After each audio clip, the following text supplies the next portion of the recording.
After 40 years of marriage, my husband Richard abandoned me for his 28-year-old assistant Jessica. He'd spent decades telling me I was just a supportive wife who should leave the real business to the men. The moment when I announced that I had just purchased a controlling interest in Martinez Global Consulting, his life's work, his pride and joy, his entire empire, was worth every sleepless night I'd spent building my secret financial portfolio. You see, while Richard was busy dismissing me as just another corporate wife who organized charity galas and hosted dinner parties, I was quietly amassing a fortune that would make his head spin.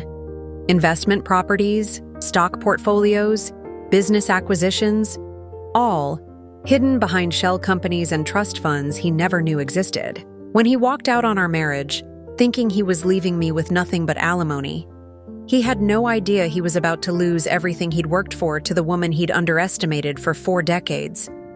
Before we jump back in, tell us where you're tuning in from, and if this story touches you, make sure you're subscribed, because tomorrow I've saved something extra special for you. For most of my 58 years on this earth, I was known simply as Charlotte Martinez, Richard's devoted wife.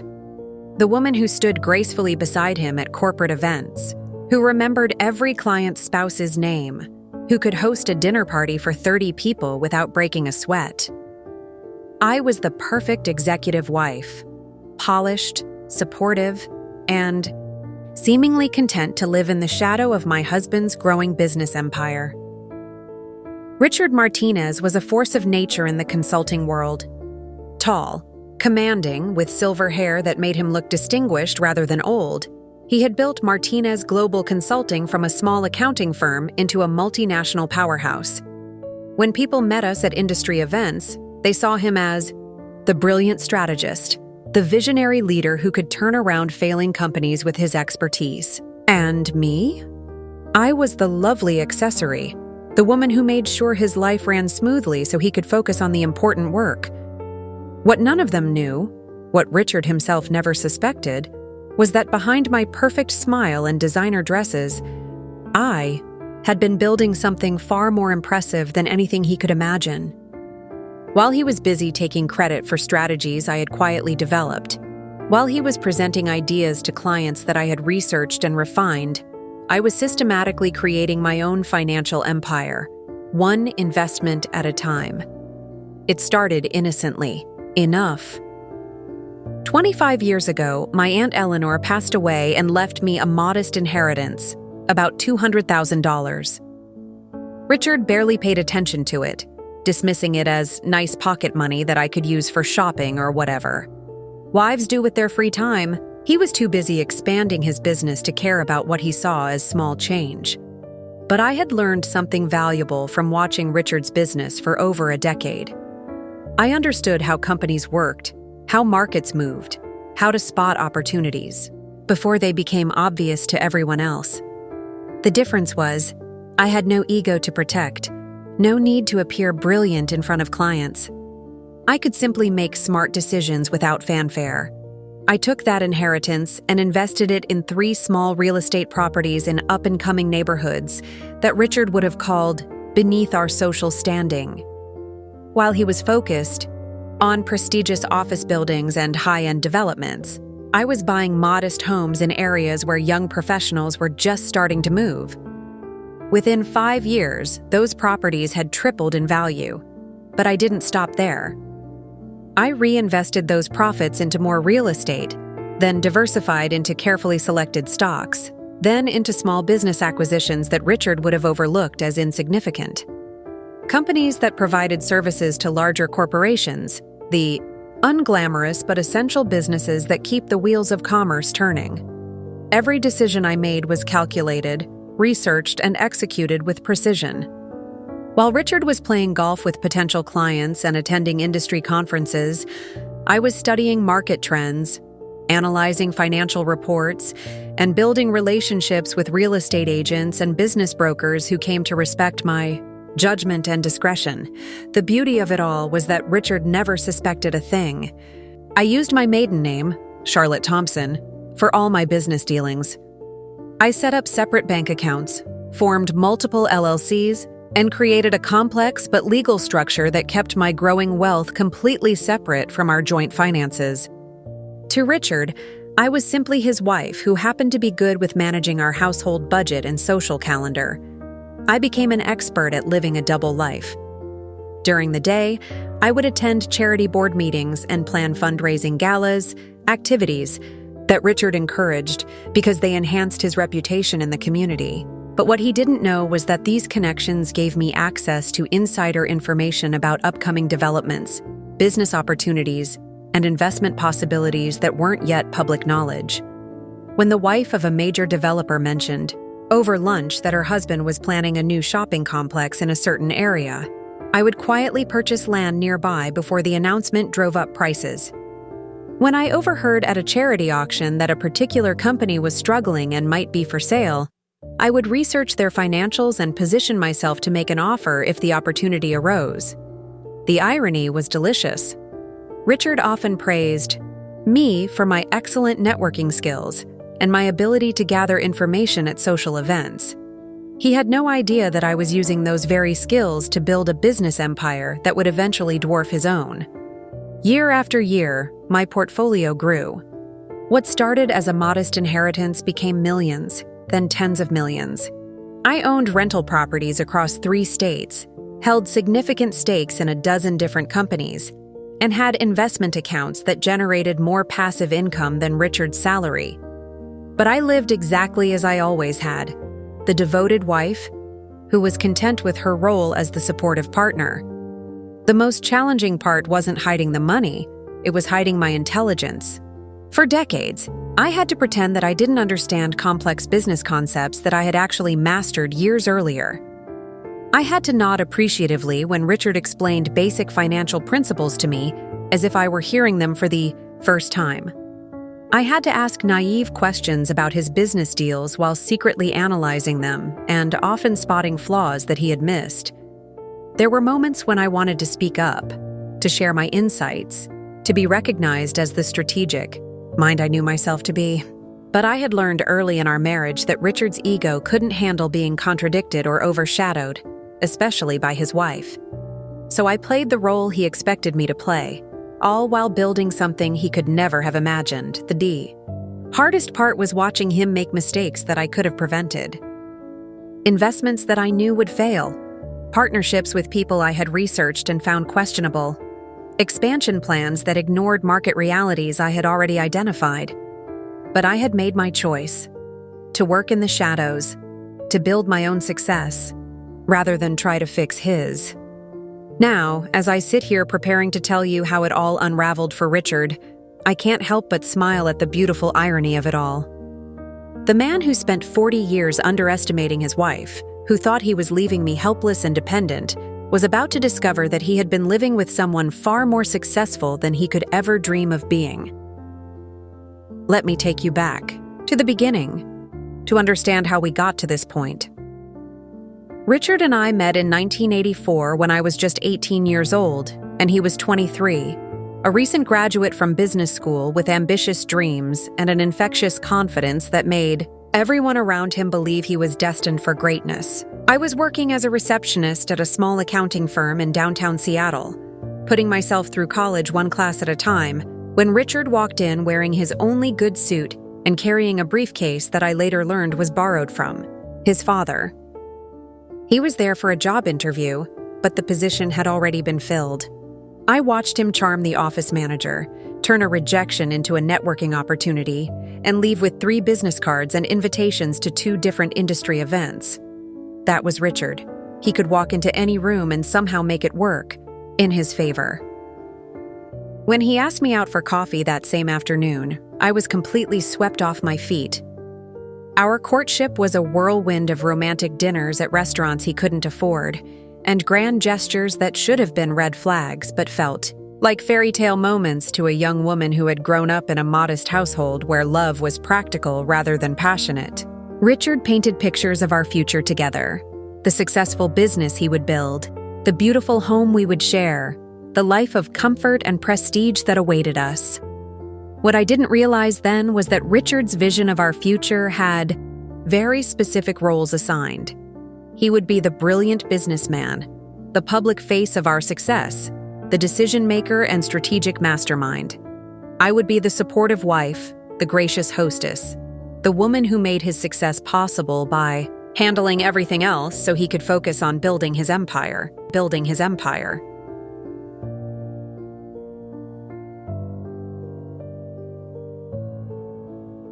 We married in 1985, a small ceremony that was elegant despite our limited budget. Richard had just started his consulting practice, working out of a shared office space and taking on any client who would pay his modest fees. Those early years were a partnership in the truest sense. We both worked incredibly hard to get his business off the ground. I handled his bookkeeping, managed his schedule, typed his proposals, and even helped him prepare for client presentations. But as the business grew and became more successful, something subtle but significant began to change. The contributions I made became less visible, less acknowledged. When Richard landed a major client, it was because of his brilliant sales strategy, not because I had spent hours researching the company and identifying their pain points. When his proposals won contracts, it was due to his innovative thinking, not because I had edited them for clarity and impact. Preparing and narrating this story took us a lot of time, so if you are enjoying it, subscribe to our channel. It means a lot to us. Now back to the story. I didn't fight this narrative initially because I loved seeing Richard succeed, and I genuinely believed that his success was our success. We were a team, and if his role required him to be the public face of our achievements, I was happy to work behind the scenes. Besides, I was learning an enormous amount about business, about strategy, about how successful companies operated. Every client meeting I attended, every proposal I helped craft, every financial statement I analyzed was building my own understanding of the business world. As Martinez Global Consulting grew from a one-man operation to a small firm to a regional powerhouse, our roles became more defined and, frankly, more limiting for me. Richard hired employees to handle the tasks I had been doing, but instead of elevating my role to match my experience and insights, I was gradually pushed toward the traditional corporate wife activities, entertaining clients, organizing company events, managing our increasingly elaborate social calendar. The transition was so gradual that I barely noticed it happening at first. One day, I was Richard's business partner in everything but name, and the next, I was being introduced to potential clients as my lovely wife Charlotte, who keeps me organized and makes sure I remember to eat. It was said with affection, but it reduced 20 years of business experience to domestic caretaking. What made it even more frustrating was that I could see opportunities and problems that Richard was missing. His focus on prestigious, high-profile clients was causing him to overlook smaller companies that were actually more profitable and reliable. His expansion strategy was sound in theory, but ignored some practical realities about market saturation that I had noticed through my own research and observations.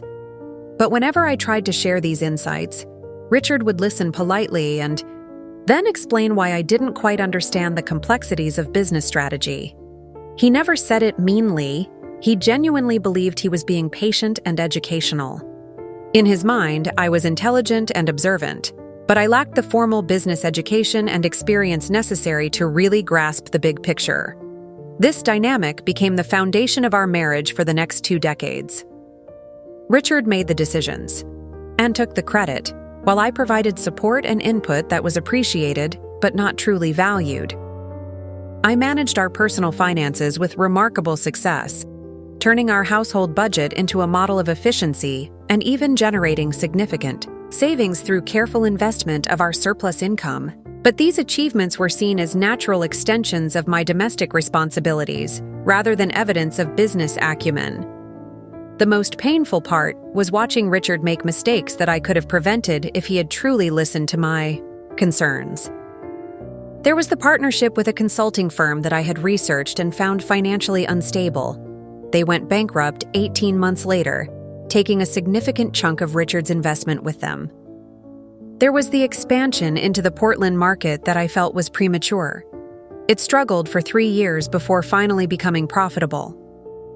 Each time something like this happened, Richard would analyze what went wrong and develop new strategies to prevent similar mistakes in the future. But he never seemed to remember that I had raised concerns about these decisions beforehand. In his mind, I was being supportive by asking questions, not demonstrating business insight by identifying potential problems. Meanwhile, I was using the knowledge I gained from watching Richard's business to build my own investment portfolio. Every mistake he made taught me something valuable about due diligence, market analysis, and risk assessment. Every success showed me opportunities that existed in adjacent markets or related industries. I was getting a master's class in business, strategy, and unlike Richard, I had no ego investment in being right or appearing brilliant. I could simply make good decisions without worrying about how they would affect my reputation. The irony was that while Richard was building a consulting company that helped other businesses improve their operations and strategy, I was quietly applying those same principles to create a more diversified and ultimately more successful enterprise. His business depended entirely on his personal reputation and ability to attract clients.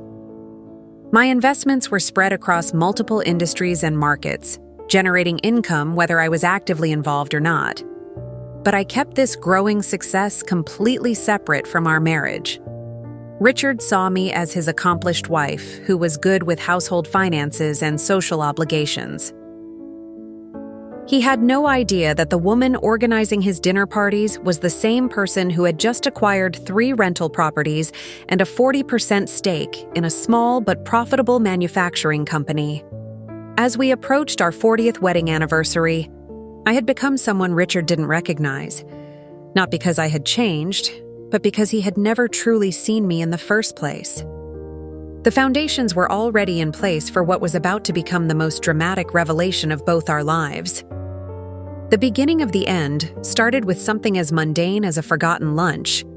It was a Tuesday in March, one of those Seattle days where the rain feels personal, and I had been rushing around all morning preparing for a charity board meeting when I realized I had left Richard's lunch sitting on the kitchen counter. After 39 years of marriage, bringing him lunch when he forgot it had become second nature, one of those small acts of care that define a long marriage. Martinez Global Consulting occupied the entire 15th floor of the Columbia Center, a gleaming testament to Richard's success. I had my own keycard, of course.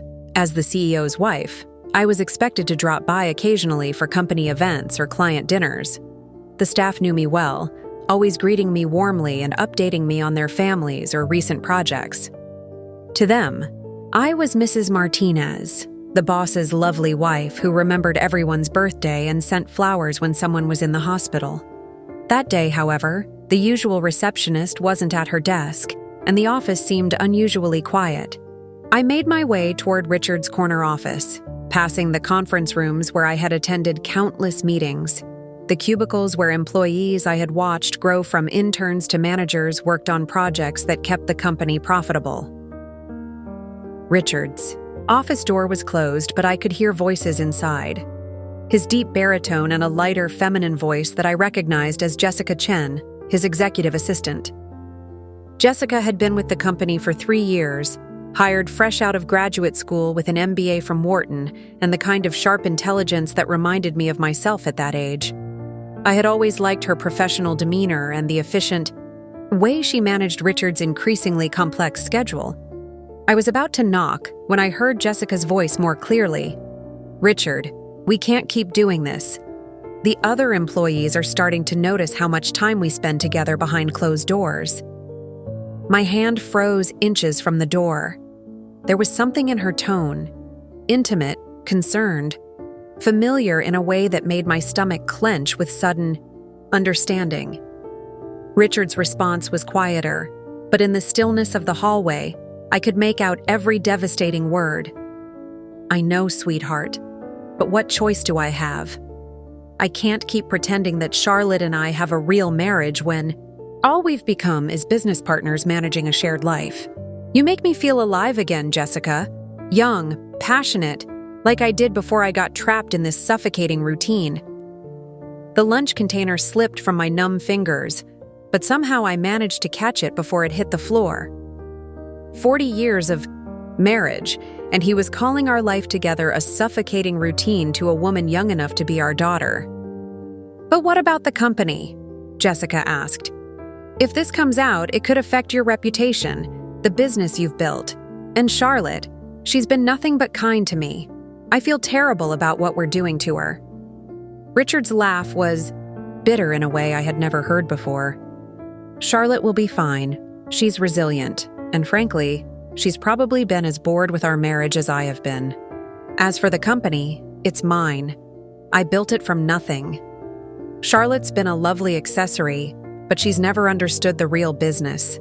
She'll get a generous settlement, enough to maintain her lifestyle, and we can all move on to happier lives." An accessory.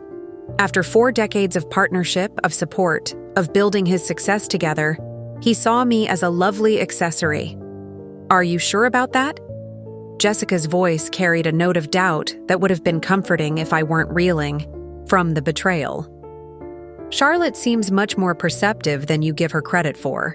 Some of the questions she asks during company events show a really sophisticated understanding of business strategy." "Jessica, darling," Richard said with the patient tone he used when explaining complex concepts to people he considered intellectually inferior. "Charlotte asks good questions because she's learned to mimic business conversation after all these years. But there's a difference between repeating terminology and actually understanding strategy. Trust me, I know my wife. She's intelligent in her own way, but she's never been a strategic thinker. Never been a strategic thinker. The man whose business I had helped build, whose mistakes I had silently observed and learned from, whose success I had supported while building my own empire, thought I was incapable of strategic thinking. I stood in that hallway for what felt like hours, but was probably only minutes, listening to the 2 people I had trusted most in the world discuss my limitations and plan my dismissal from their lives. They talked about their future together, about how they would handle the transition, about whether Richard should wait until after our anniversary party next month to file for divorce. The anniversary party, the elaborate celebration I had been planning for months, the event where we would renew our vows in front of 200 guests, the milestone that was supposed to represent the triumph of lasting love. They were planning to let me throw this party, to stand up in front of our friends and family and proclaim our enduring commitment, all while knowing it was a complete lie. "I just want to make sure we're doing this right," Jessica said, and there was genuine concern in her voice. "Charlotte doesn't deserve to be blindsided. Maybe we should find a way to let her down gently, help her transition to being on her own, being on my own. If they only knew how laughably wrong they were about my ability to be on my own. If they had any idea of the empire I had built while playing the role of the supportive wife, the investment portfolio that generated more income than Richard's salary, the business acumen that had turned a modest inheritance into a fortune that would make Martinez Global Consulting look like a corner store." But as I stood there, absorbing the full scope of their betrayal, I realized something profound. I wasn't devastated. I was furious, yes. Hurt by the betrayal, absolutely. But devastated? No. Because for the first time in 40 years, I was seeing the situation with complete clarity. Richard thought he was leaving me helpless and dependent. He believed that his business was his sole achievement, that I had been nothing more than a supportive spouse who kept his personal life organized while he built his empire. He was planning to divorce me and walk away with the company that represented his life's work, leaving me with whatever settlement his lawyers deemed appropriate for a woman who never understood the real business. This wasn't just adultery. It was the ultimate dismissal of everything I was and everything I had contributed to our shared life. And that, more than the affair itself, was what crystallized my resolve. I backed away from the door silently, my mind already racing with possibilities. Richard wanted to play a game where he held all the cards, where he got to decide what I deserved, where my 40 years of partnership counted for nothing more than a generous settlement. He was about to discover that he had been playing that game with someone who had been holding the winning hand all along. As I left the building and drove home through the Seattle rain, I wasn't planning revenge in the emotional sense. I was planning justice. Richard was about to learn the difference between strategic thinking and mimicking business conversation.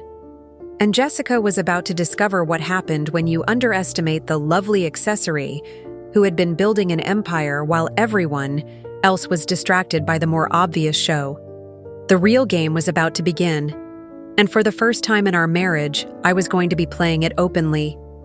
That night, I did something I hadn't done in 40 years of marriage. I lied to Richard's face with complete conviction. When he came home from his long day at the office, I greeted him with the same warm smile I had perfected over 4 decades, asked about his meetings, and served him his favorite dinner as if nothing had changed. But everything had changed, and I was already 3 steps ahead of him.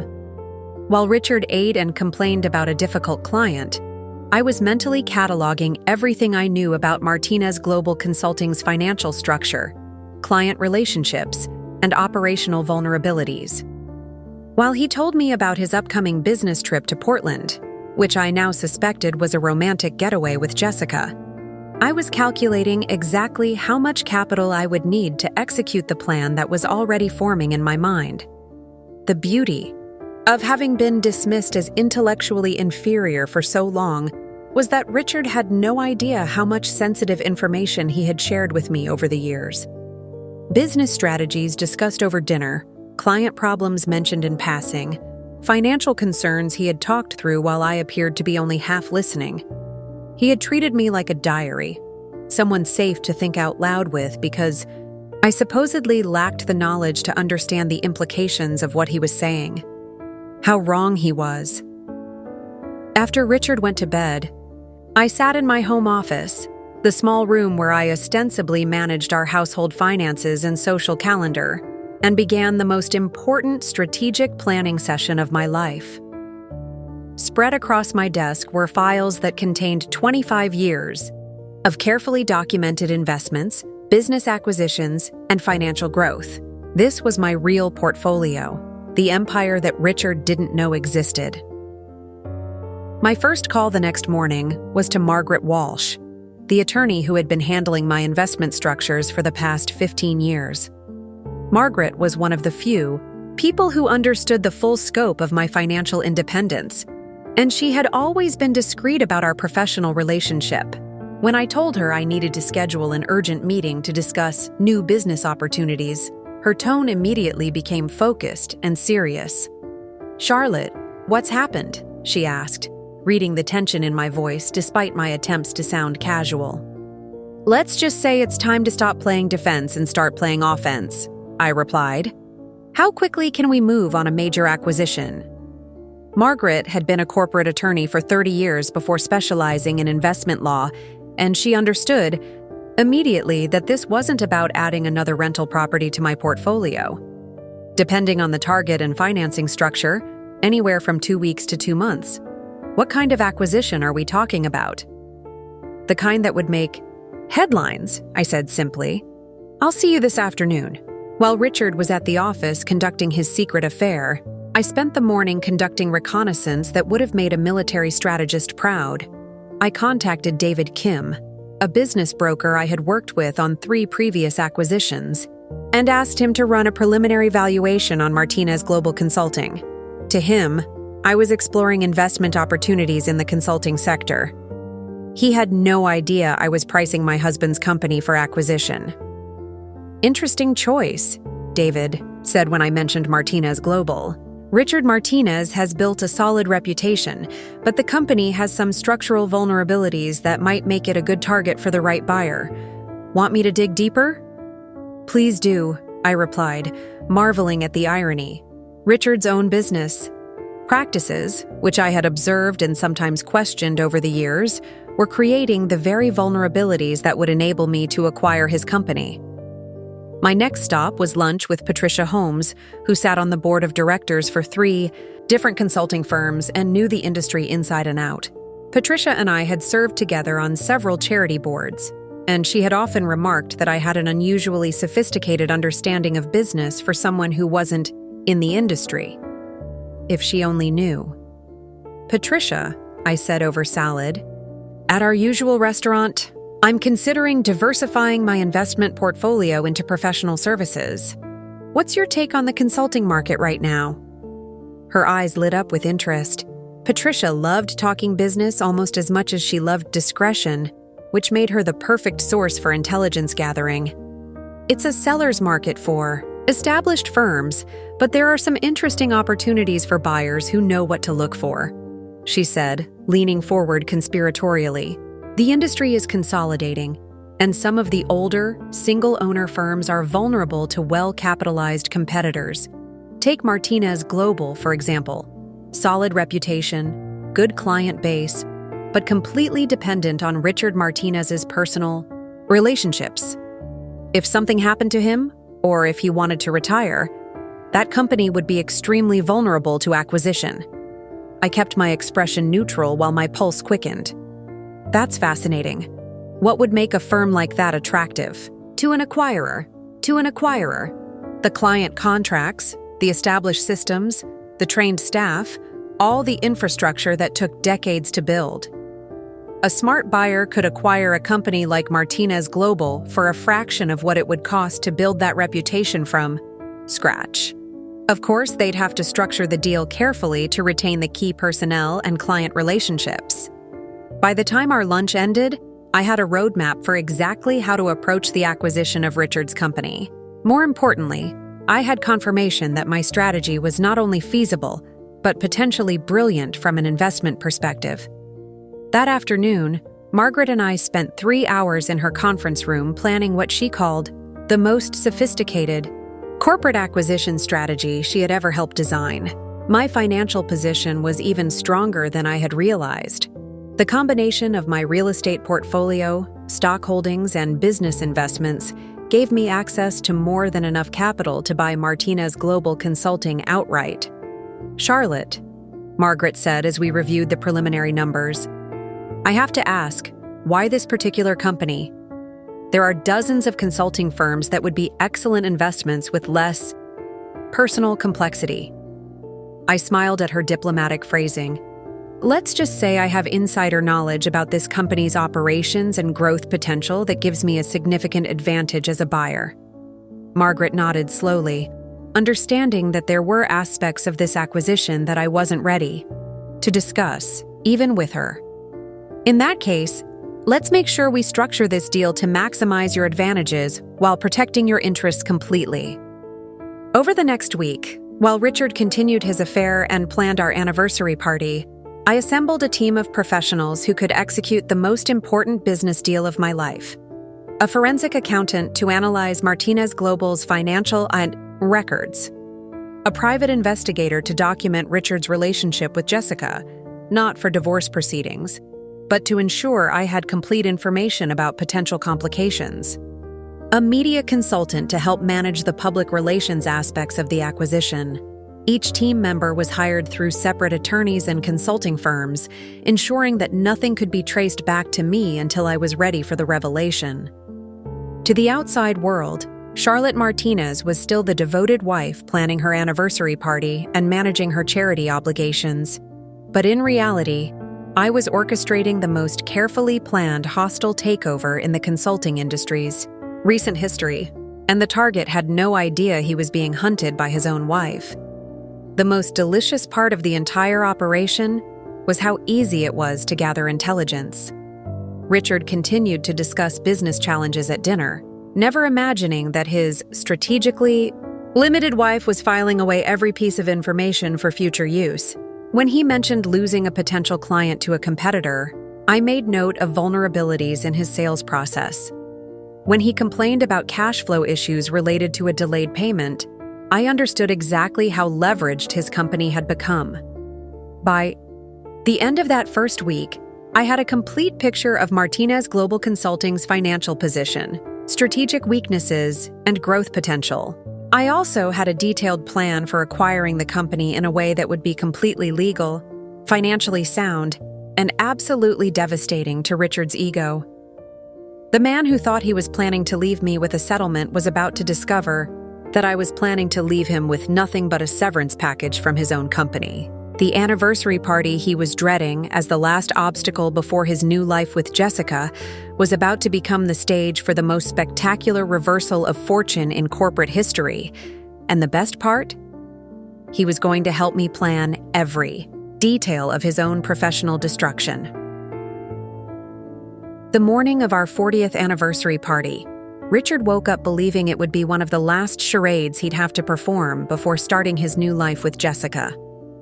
I woke up knowing it would be the day I claimed everything he thought belonged to him. The irony was almost too perfect. He was about to celebrate 4 decades of marriage by discovering that his wife had become more successful than he could ever imagine. The party was scheduled for Saturday evening at the Seattle Yacht Club, an elegant venue overlooking Elliott Bay that I had chosen specifically for its symbolic significance. Richard had always loved this location because it represented the pinnacle of social success to him, the kind of exclusive setting where important business was conducted among the city's elite. Tonight, it would be the stage for the most important business transaction of both our lives. But first, I had one final piece of business to complete. At precisely 10 a.m., while Richard was at the office, handling last-minute details, which I now knew meant planning his exit strategy with Jessica, I walked into the downtown offices of Brennan & Associates, the investment firm that had been secretly facilitating my acquisition strategy. James Brennan himself was waiting for me, along with Margaret Walsh and the rest of my professional team. Spread across the conference table were documents that represented the culmination of 6 weeks of meticulous planning. The purchase agreement for Martinez Global Consulting, financial statements proving my ability to complete the transaction, and legal documentation that would make me the majority owner of my husband's company by close of business today. "Charlotte," James said, his voice carrying the excitement that comes with executing a brilliant financial strategy, "I have to say, this is one of the most elegantly structured acquisitions I've ever been part of. Your husband built a solid company, but his decision to maintain complete personal control without diversifying ownership has made this possible."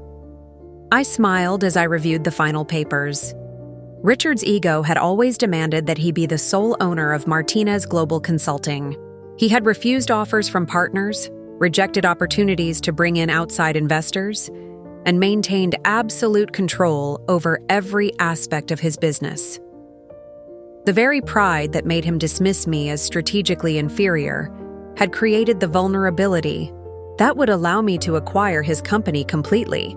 "The beauty of it," Margaret added, "is that everything is completely legal and above board. You're paying fair market value, the transaction is properly structured, and Mr. Martinez will receive full compensation for his ownership stake. The fact that he has no idea his wife is the buyer until after the deal closes is just poetic justice." The final signatures took less than an hour. By 11:30 a.m., I owned Martinez Global Consulting, the company that Richard had spent 40 years building. The business that represented his identity and his legacy now belonged to the woman he had planned to divorce for being too intellectually limited to understand real business. But I wasn't done yet. "Phase 2, I said to Margaret as we gathered the completed documents. "I want Richard and Jessica to receive their termination notices during the anniversary party. Tonight, in front of 200 guests, while he's giving his speech about our enduring partnership." Margaret raised an eyebrow. "That's dramatic. Are you sure you want to handle it that way?" "Margaret," I replied. "My husband is planning to humiliate me by leaving me for his assistant after 40 years of marriage. He thinks I'm too naive to see it coming and too helpless to do anything about it. I want him to experience exactly the same level of public surprise and helplessness that he was planning to inflict on me." The party began at 7 o'clock, and for the first few hours it unfolded exactly as we had planned together. Richard worked the room with his usual charm, accepting congratulations on our 40-year milestone, while secretly counting down the hours until he could end this charade. Jessica circulated among the guests in her role as his executive assistant, playing her part perfectly while probably planning their future together. I played my role too, the gracious hostess, the devoted wife, the woman who had stood by her successful husband's side for 4 decades. Guests approached me throughout the evening with warm congratulations and comments about what an inspiration our marriage was. If they only knew that they were actually attending the celebration of my greatest business triumph. At 9 o'clock, Richard called for everyone's attention to give his anniversary speech.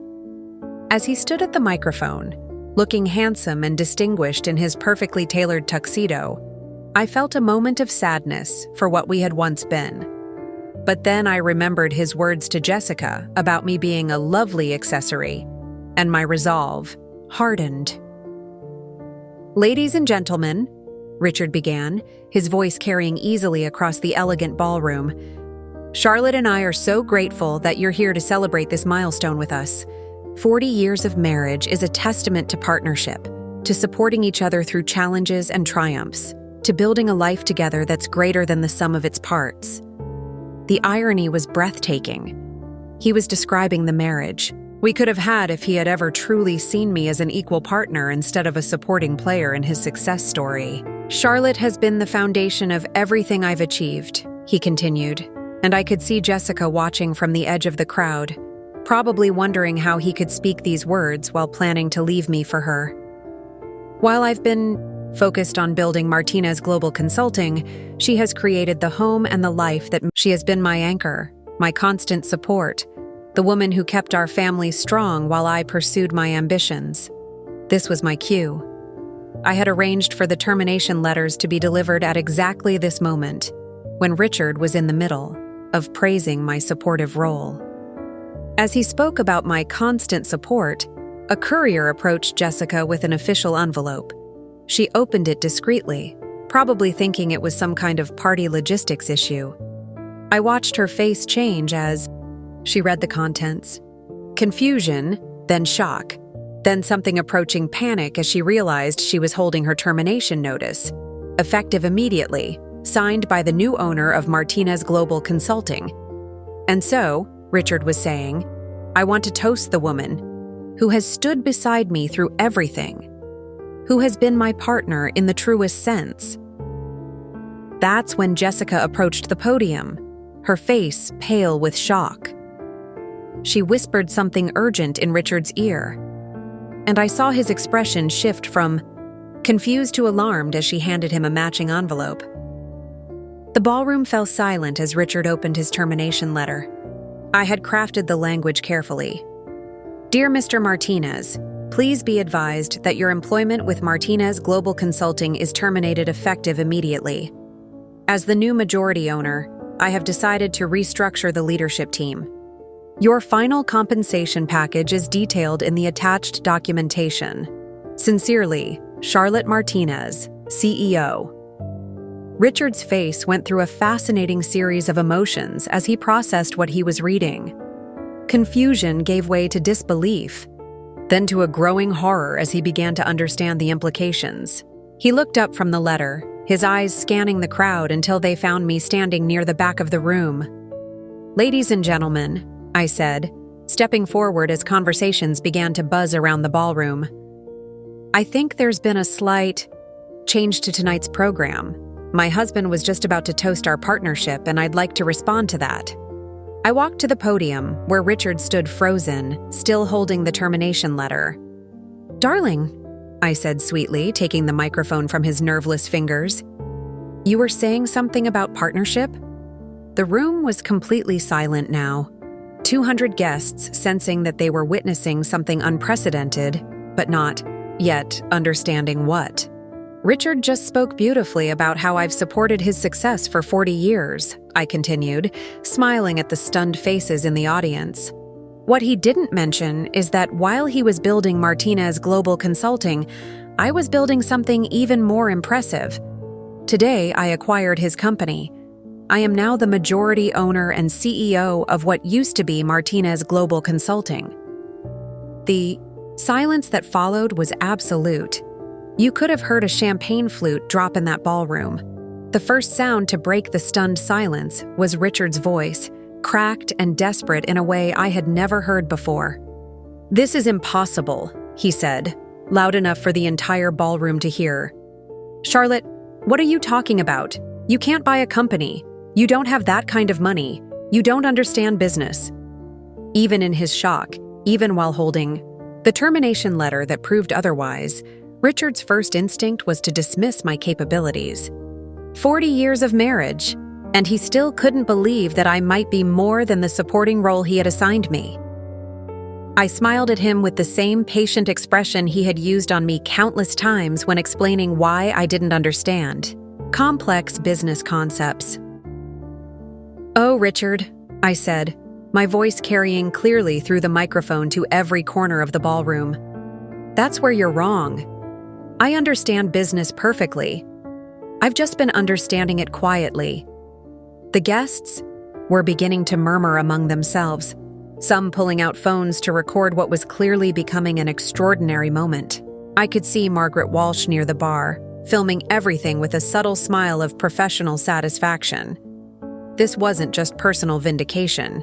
It was a masterclass in strategic thinking that she wanted to document.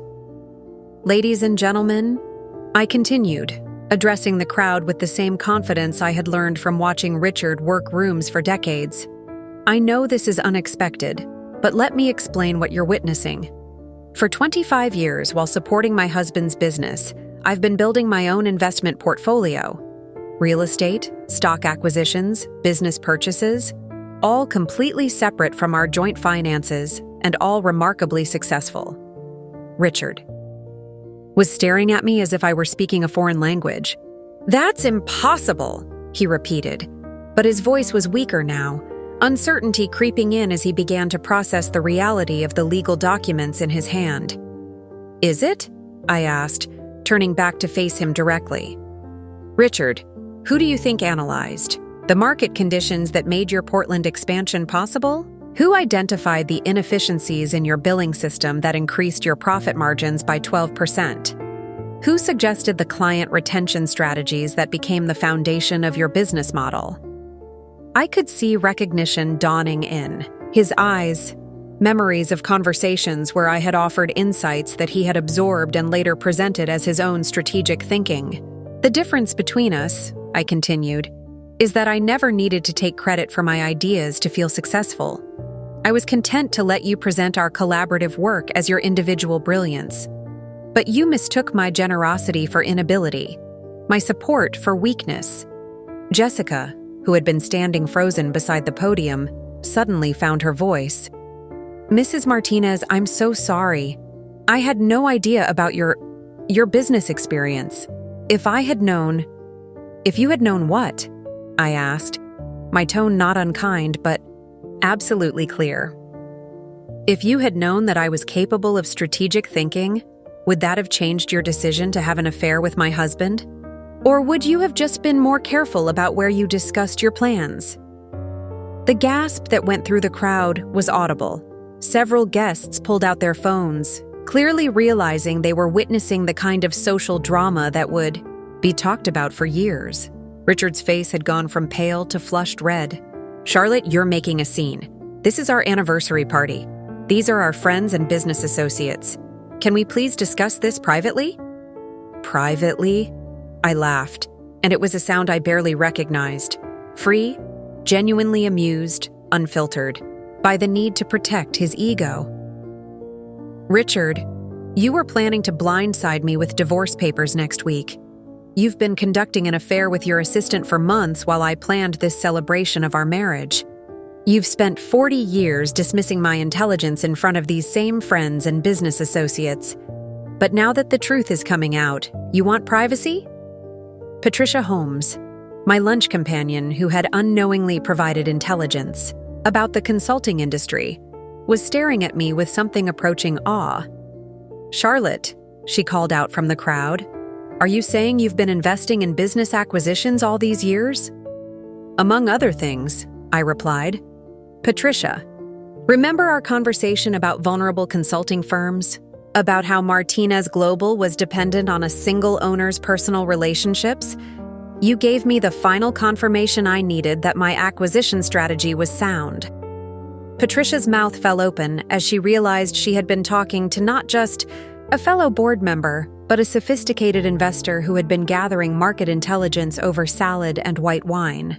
"Richard," I said, turning back to my husband, "you asked earlier who these people are. They're not just our friends. They're also my business network, my references, and in some cases my clients. The charity boards I've served on, the social connections I've maintained, the relationships you thought were just wife activities, those were business development." Dr. Sarah Chen, a prominent physician who had been Jessica's reference when she applied for the assistant position, stepped forward from the crowd. "Jessica," she said, her voice carrying clear disappointment, "your family specifically asked me to recommend you for this position because they trusted the Martinez family's reputation. This is not what we expected." Jessica's composure finally cracked completely.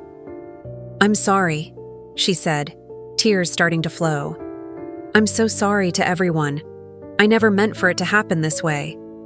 Richard said. She stopped herself, clearly realizing that anything Richard had told her was now suspect. "What did Richard say?" I asked gently. "That I wouldn't understand? That I was just a supportive wife who couldn't grasp business complexities? That his marriage was already over in everything but name?" Richard's expression confirmed that I had guessed correctly. "Charlotte, please," he said, his voice now purely pleading. "You're right. I underestimated you. I was wrong about everything. But we can work this out. We don't have to destroy each other." "Destroy each other?" I repeated. "Richard, I'm not destroying anything. I've acquired a profitable business at fair market value. You'll receive full compensation for your ownership stake. Probably more money than you've ever had liquid at one time. Jessica will receive a generous severance package and excellent references for her administrative skills."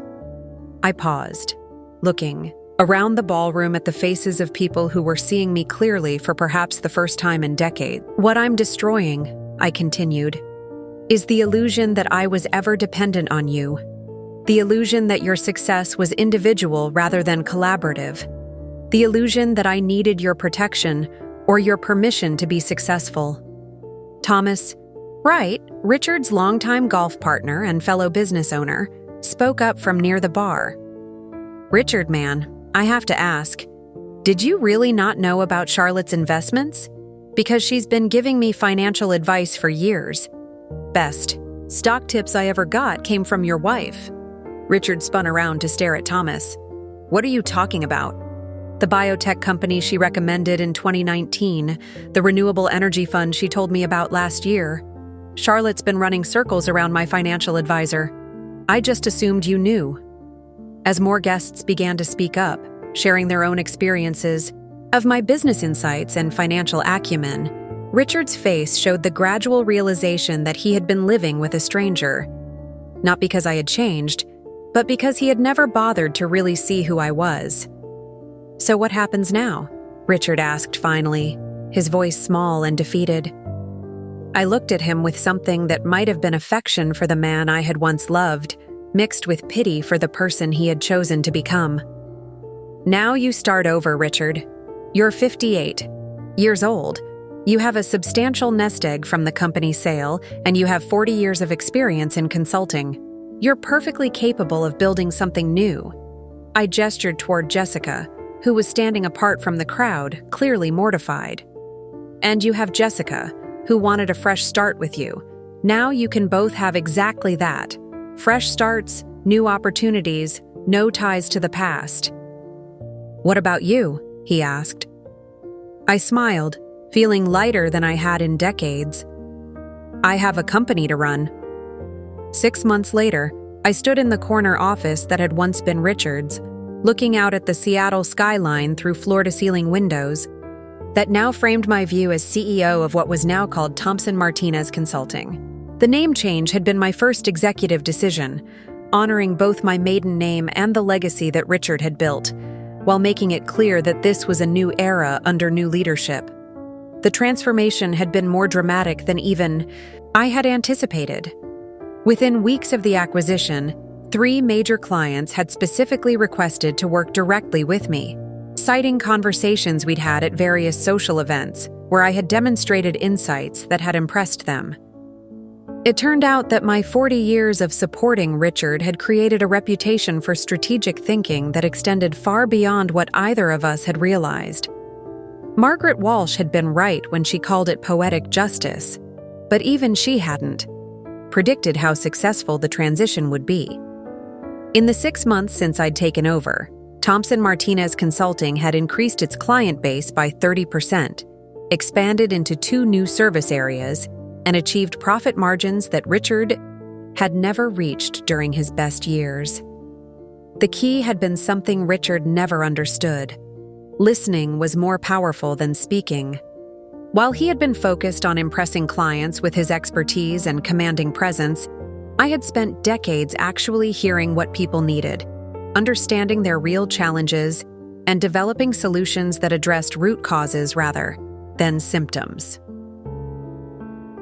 Our first major victory came just 2 months after the acquisition, when Pacific Industries, a manufacturing company that Richard had been pursuing unsuccessfully for 3 years, signed a comprehensive consulting contract with us.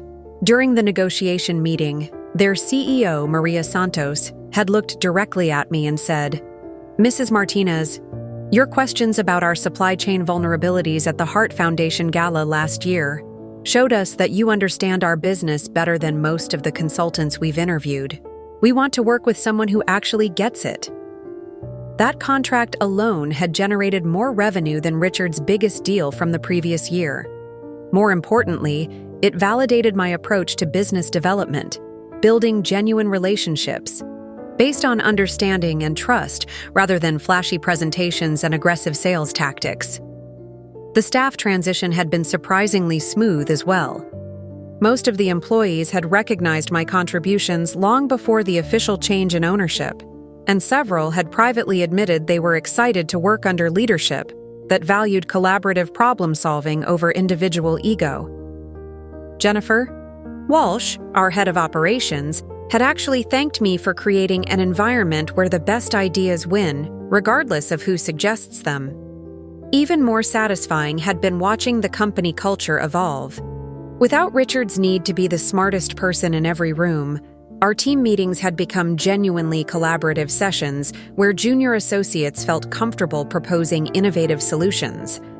Our client satisfaction scores had improved dramatically, and employee retention was at an all-time high. But perhaps the most profound change had been personal. For the first time in my adult life, I was living authentically, making decisions based on my own judgment, expressing my opinions without filtering them through someone else's ego, and taking credit for my own ideas. The woman who had spent 40 years making herself smaller to accommodate her husband's insecurities had finally claimed her full space in the world. My social life had transformed as well. The network of relationships I had built through charity work and community involvement had revealed itself to be a sophisticated business ecosystem. Board meetings that Richard had seen as wife activities had become strategic planning sessions with some of the most successful entrepreneurs and executives in the Pacific Northwest. Patricia Holmes had become not just a friend, but a business mentor, introducing me to opportunities and connections that were expanding Thompson Martinez into national markets. Dr. Sarah Chen had referred 2 major healthcare organizations to us, specifically requesting that I personally lead their consulting engagements. Even Thomas Wright, Richard's former golf partner, had become one of our most enthusiastic client advocates. The divorce proceedings had been almost anticlimactic compared to the drama of the anniversary party. Richard had initially threatened to fight the asset division, but his attorney had quickly explained that my premarital investments and separately maintained business empire were legally mine, regardless of the marriage dissolution. The proceeds from the company sale, combined with his consulting experience, had given him a substantial foundation for starting over. He had moved to Portland with Jessica, where they had opened a small consulting practice focused on family-owned businesses. From what I heard through mutual acquaintances, they were doing well enough. though nothing approaching the scale of what Thompson Martinez had become.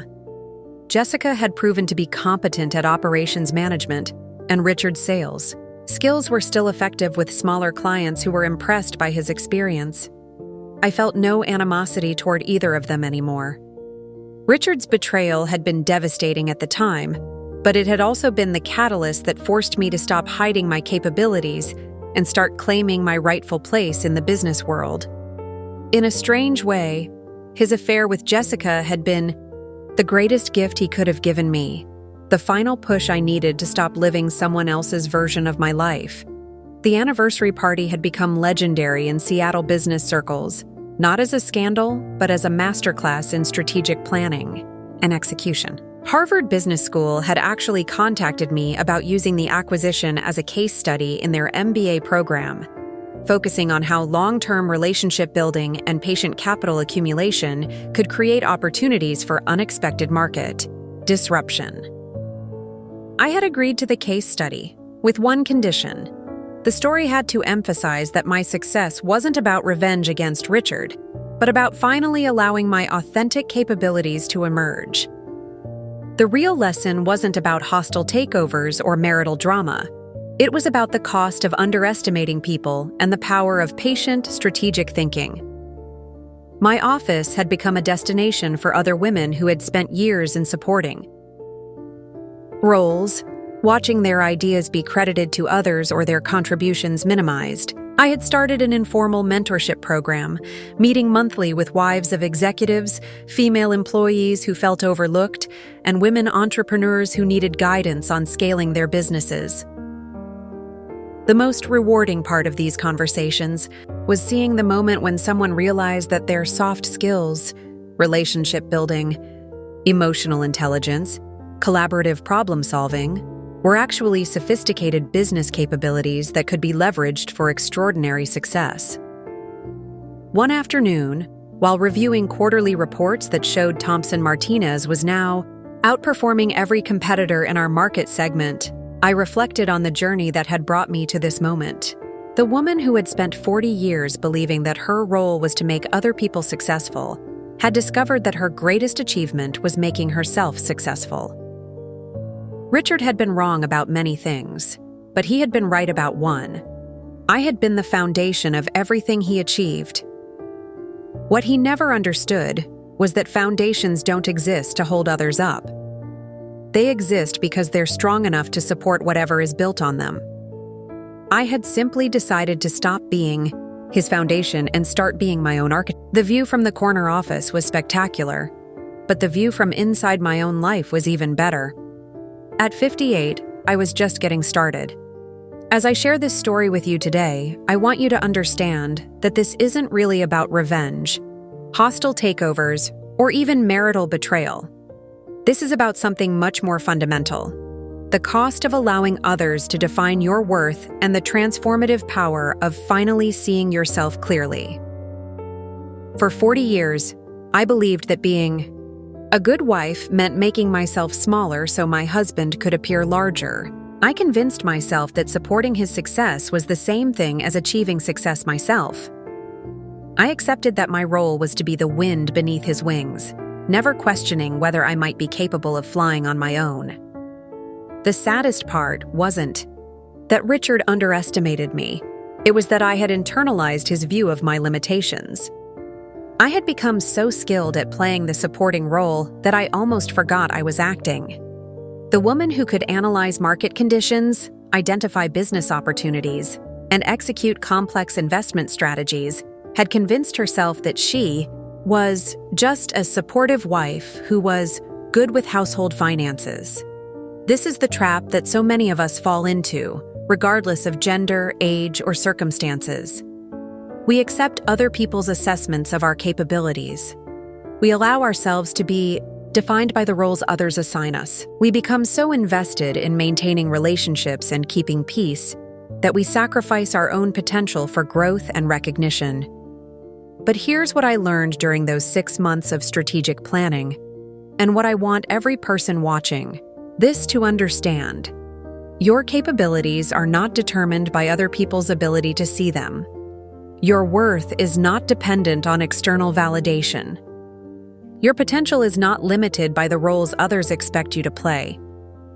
The skills that made me successful in business, analytical thinking, relationship building, patient planning, collaborative problem solving, weren't skills I developed after leaving Richard.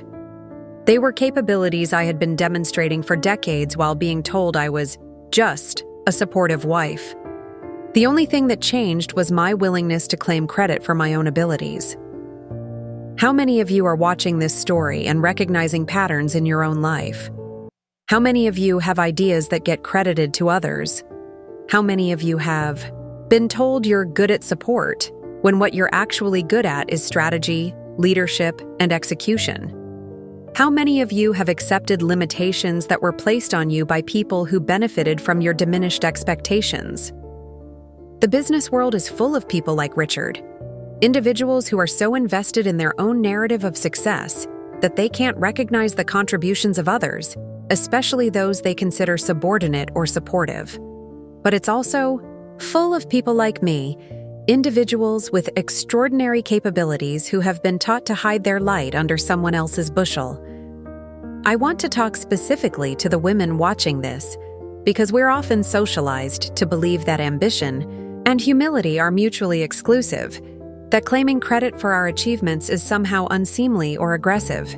We're taught that being supportive is virtuous and that demanding recognition is selfish. But here's the truth. Humility without self-advocacy is often just another word for self-sabotage. Being supportive while allowing your contributions to be invisible doesn't serve anyone. Not you, not your family, not your organization, and certainly not the people who could benefit from your leadership and expertise. The most powerful lesson from my story isn't about how to acquire a company or execute a dramatic confrontation. It's about the importance of documenting your contributions, building your own networks, maintaining your own resources, and never allowing yourself to become completely dependent on someone else's recognition for your sense of worth. Throughout my marriage, I was building financial independence without even realizing it was a form of self-protection. I was developing business skills without understanding they were preparing me for leadership. I was creating professional relationships without recognizing they were building a career foundation. The investments I made, the knowledge I gained, the connections I developed, all of this was preparation for a future I couldn't yet imagine.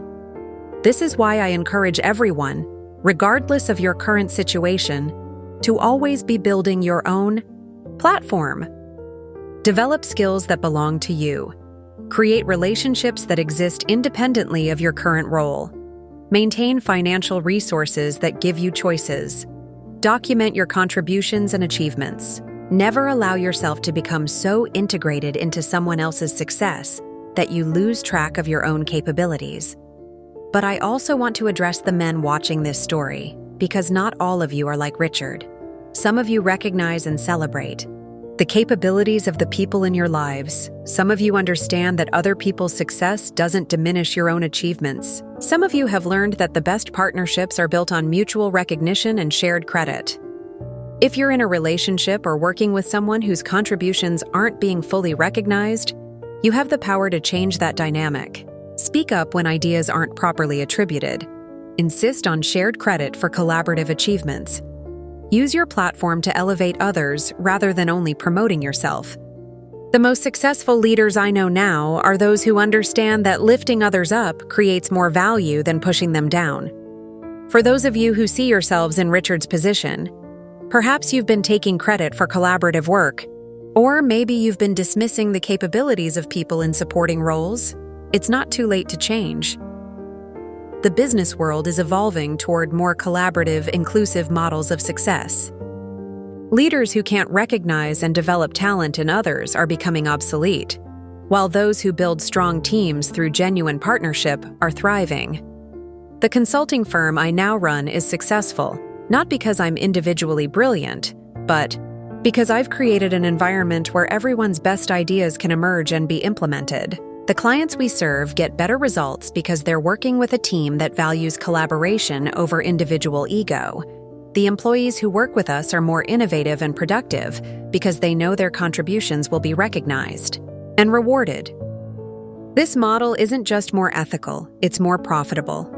Companies that truly leverage the full capabilities of their workforce consistently outperform those that rely on traditional hierarchical structures where only a few people are allowed to be strategic thinkers. As we wrap up today's story, I want you to ask yourself some difficult questions. What capabilities do you have that aren't being fully recognized or utilized? What roles have you accepted that might be limiting your potential? What assumptions have others made about your abilities that you've internalized as truth? What would change in your life if you started advocating for yourself with the same energy you use to support others? And most importantly, what empire could you build if you stopped hiding your light under someone else's bushel?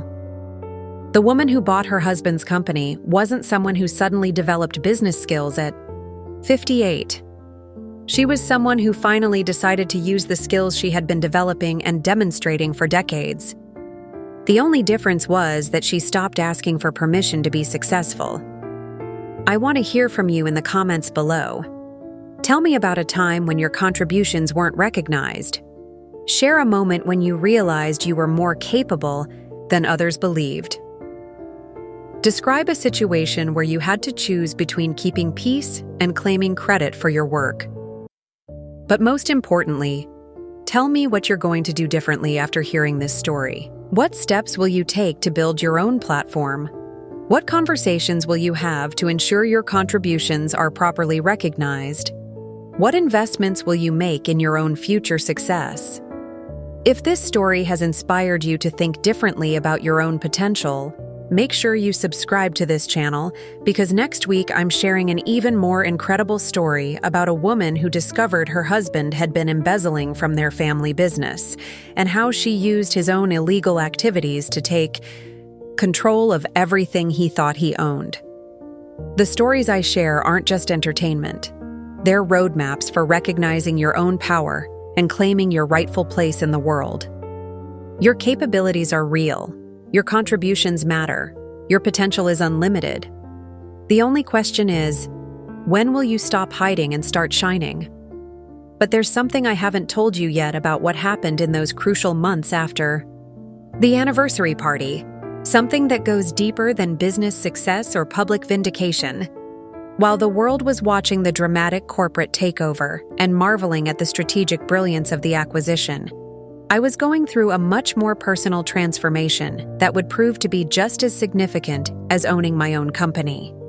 The morning after the anniversary party, I woke up in my empty house. Richard had left that very night with Jessica, taking only his personal belongings and his wounded pride.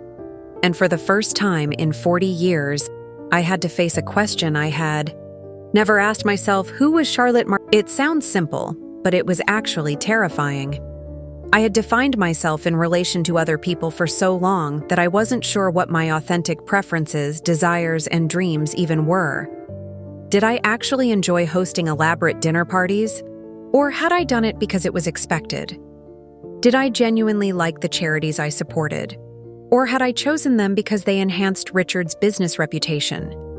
Did I even know what kind of life I wanted to build now that I had complete freedom to choose? The first few weeks were disorienting in ways I hadn't anticipated. I would catch myself preparing Richard's coffee in the morning before remembering he was gone. I would start to ask his opinion about business decisions before realizing that not only was he not there, but his input was no longer needed or wanted. I had spent so many years filtering my thoughts through his perspective that I had to consciously relearn how to trust my own judgment. The breakthrough came during my first solo business trip as CEO of Martinez Consulting. We had landed a major contract with a tech company in San Francisco, and I was flying down to lead the initial strategy sessions. As I sat in the first-class seat that Richard had always occupied, reviewing presentation materials that I had created, entirely myself, I had a moment of pure clarity. I wasn't nervous. I wasn't second-guessing my approach. I wasn't wondering what Richard would do in this situation. For the first time in my professional life, I was completely confident in my own expertise and excited about the work ahead. The woman who had spent decades believing she was just good at support was about to walk into a room full of executives and lead a strategic planning session with absolute authority. The client meeting exceeded every expectation. Within the first hour, I had identified 3 critical inefficiencies in their operations that their previous consultants had missed. By the end of the day, we had developed a comprehensive transformation plan that would save them millions of dollars annually. When the CEO walked me to the elevator, he said something that crystallized my new understanding of myself. "Charlotte, that was the most insightful business analysis we've ever received. You see patterns and connections that other consultants don't even look for." That evening, alone in my hotel room overlooking the San Francisco Bay, I called Margaret Walsh. "Margaret," I said, "I need to ask you something, and I want a completely honest answer. When you first started working with me on my investments 15 years ago, did you think I was actually capable of what I've achieved? Or were you just being polite to a wealthy client?" Margaret laughed. "Charlotte, are you serious? You were the most sophisticated investor I had ever worked with who wasn't a professional fund manager. Your ability to analyze market conditions, assess risk, and identify opportunities was extraordinary. I used to tell my partners that if you ever decided to go into investment banking, you'd put half of us out of business. Then why didn't you ever tell me that?" I asked. "Because you never seemed to want to hear it," she replied gently. "Every time I complimented your analytical skills or strategic thinking, you would deflect the praise or credit your success to luck or good timing. I got the impression that you weren't ready to see yourself as the business powerhouse you actually were." That conversation forced me to confront an uncomfortable truth. I had been complicit in my own invisibility. Yes, Richard had dismissed my capabilities and taken credit for my ideas.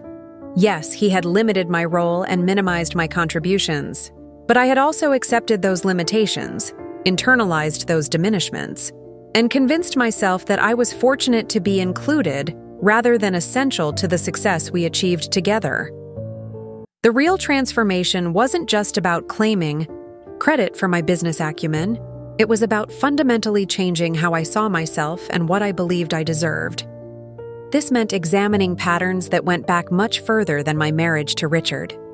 I began to remember moments from my childhood and early adulthood when I had exhibited leadership and strategic thinking, only to be praised for being helpful or supportive, rather than recognized for the substance of my contributions. I recalled instances in college when my research had significantly improved group projects, but I had been content to let others present the findings and receive the recognition. Even in my early career before I married Richard, I had consistently taken background roles despite having ideas and insights that could have advanced my own professional trajectory. The pattern of making myself smaller to make others comfortable had been established long before Richard came into my life. He had simply been the beneficiary of a dynamic I had already learned to accept. This realization led me to what I now consider the most important decision of my entire transformation. I hired an executive coach who specialized in helping high-achieving women overcome what she called achievement deflection syndrome, the tendency to minimize one's own accomplishments and capabilities. Dr. Amanda Rivera became instrumental in helping me understand how cultural conditioning and personal history had shaped my relationship with success and recognition. Through our work together, I began to see how my mother's generation had taught women that being indispensable was safer than being irreplaceable, that supporting others was more virtuous than achieving for yourself, that keeping peace was more important than demanding justice. "Charlotte," Dr. Rivera said during one of our sessions, "you spent 40 years being an extraordinary businesswoman while pretending to be an ordinary housewife.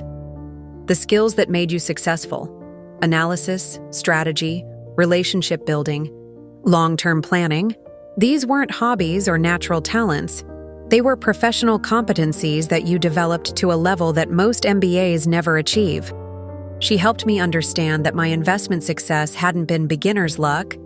My business insights hadn't been intuitive guesses, and my ability to build professional relationships hadn't been just social skills. I had been operating as a high-level business strategist while telling myself I was just being a supportive wife. The work with Dr. Rivera also helped me process the complex emotions around Richard's betrayal. I had initially focused on the business aspects of our separation, the company acquisition, the financial settlements, the professional vindication. But the personal wound went deeper than professional dismissal. Richard hadn't just underestimated my business capabilities. He had never truly seen me as a complete person. He had loved a version of me that existed primarily to enhance his life, support his goals, and reflect his success.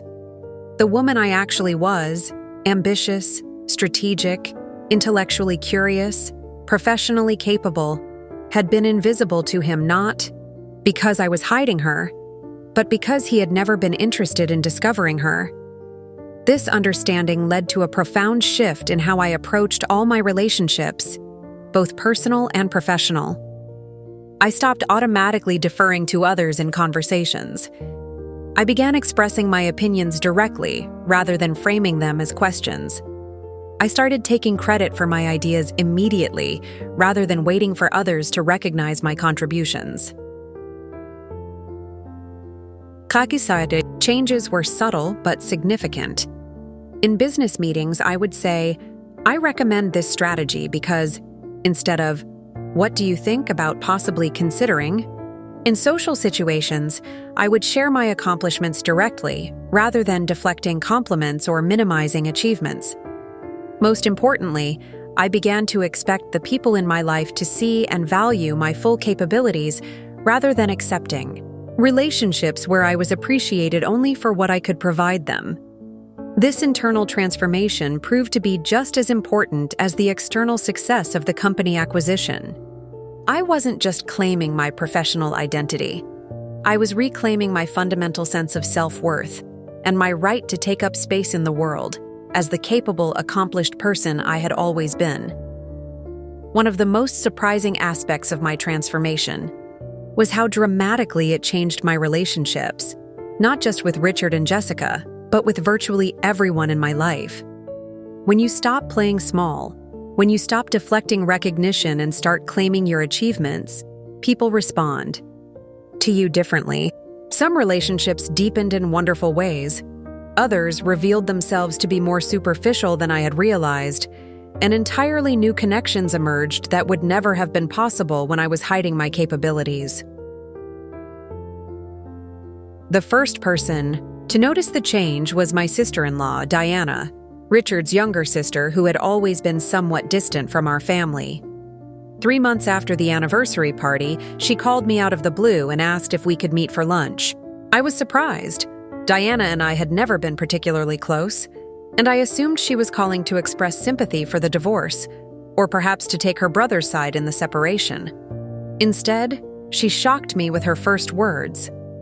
"Charlotte, I owe you an apology. For 20 years I've been watching Richard take credit for ideas that were obviously yours, and I never said anything because I thought you preferred it that way."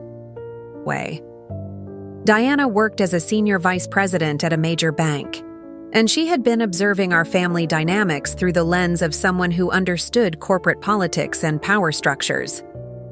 Every time we had family dinners and Richard would talk about his latest business strategy, she continued, I could see you feeding him information and insights that he would then present as his own original thinking. I always wondered why you let him do it.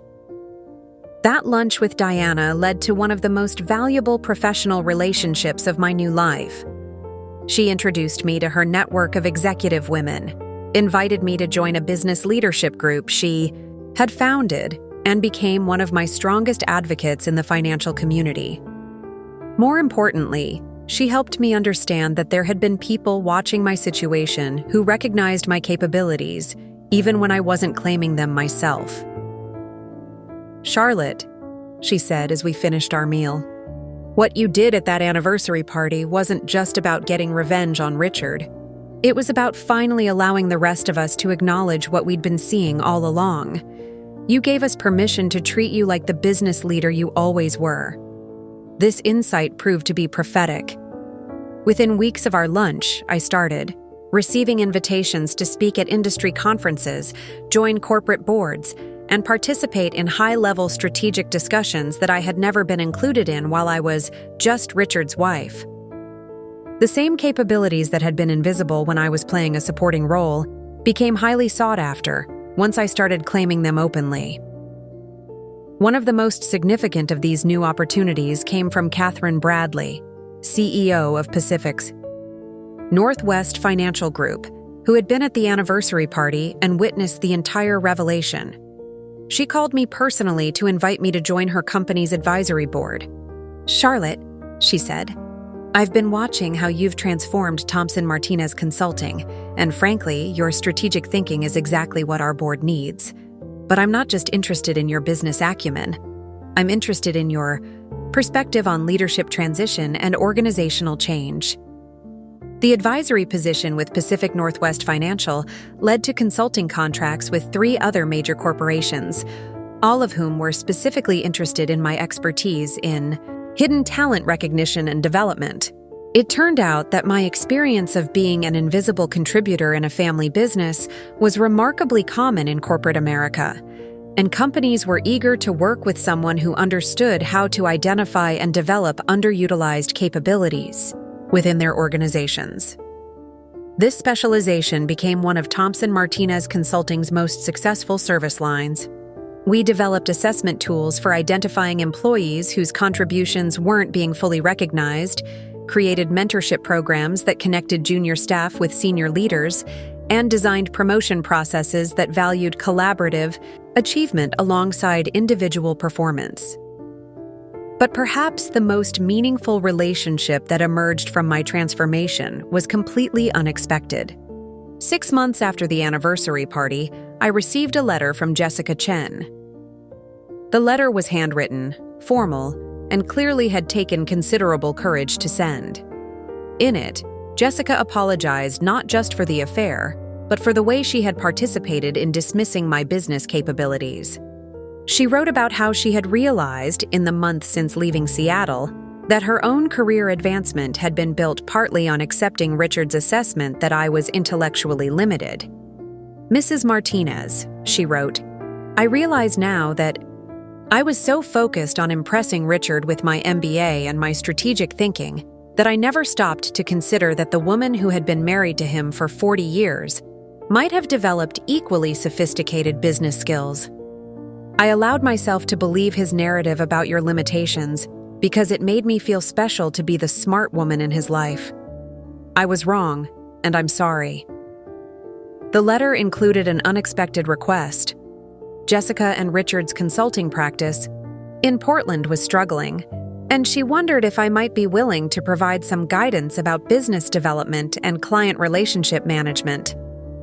She had come to realize that while Richard was excellent at sales presentations, he lacked the deeper strategic thinking and relationship-building skills that sustained long-term consulting relationships. I was initially reluctant to respond. The wound of their betrayal had healed, but I wasn't sure I wanted to become involved in their business challenges.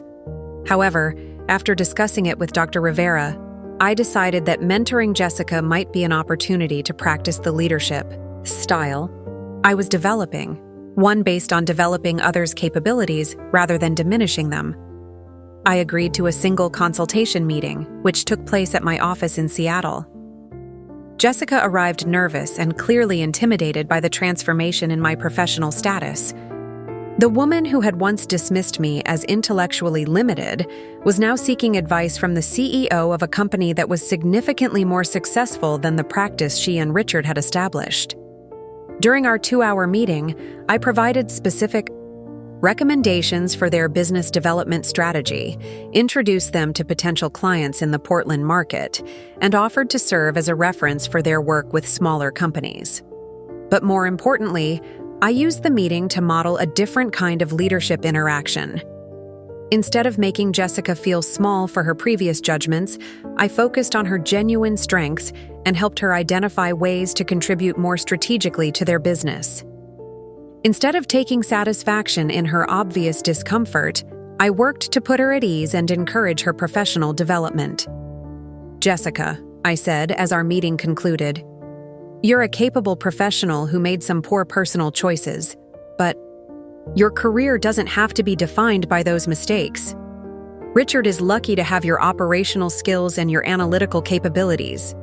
The question is whether you're going to use those abilities to build something meaningful or just to support someone else's ego." The meeting ended with Jessica in tears, not of humiliation, but of relief and gratitude. "I don't deserve your help," she said, "but I'm grateful for it, and I promise you that I'll never again participate in diminishing another woman's contributions." That consultation led to an ongoing professional relationship that surprised everyone, including myself.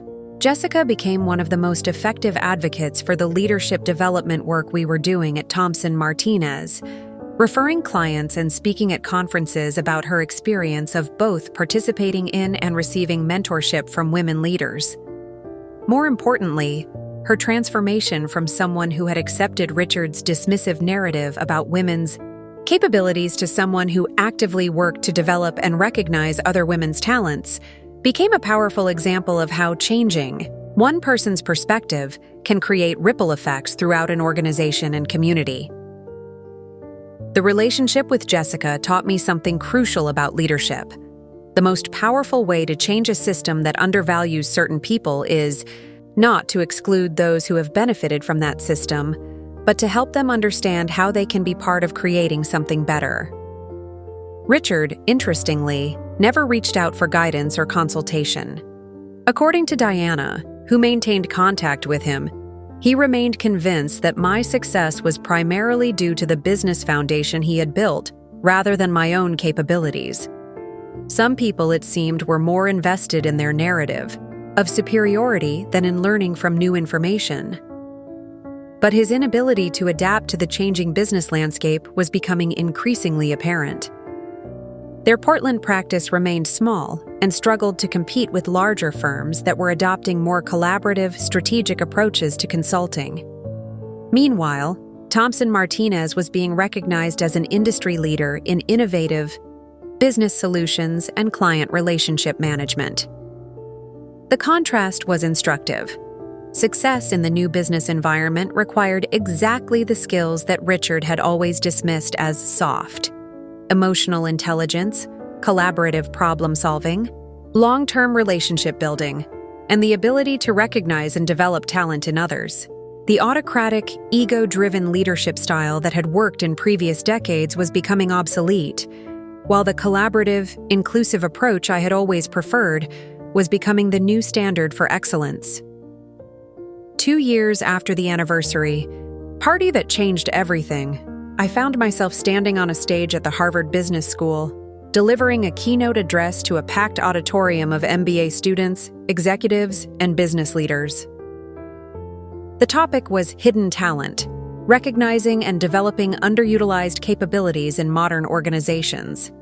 And as I looked out at the sea of faces, I realized that my personal transformation had become something much larger, a catalyst for systemic change in how businesses identify and develop leadership potential.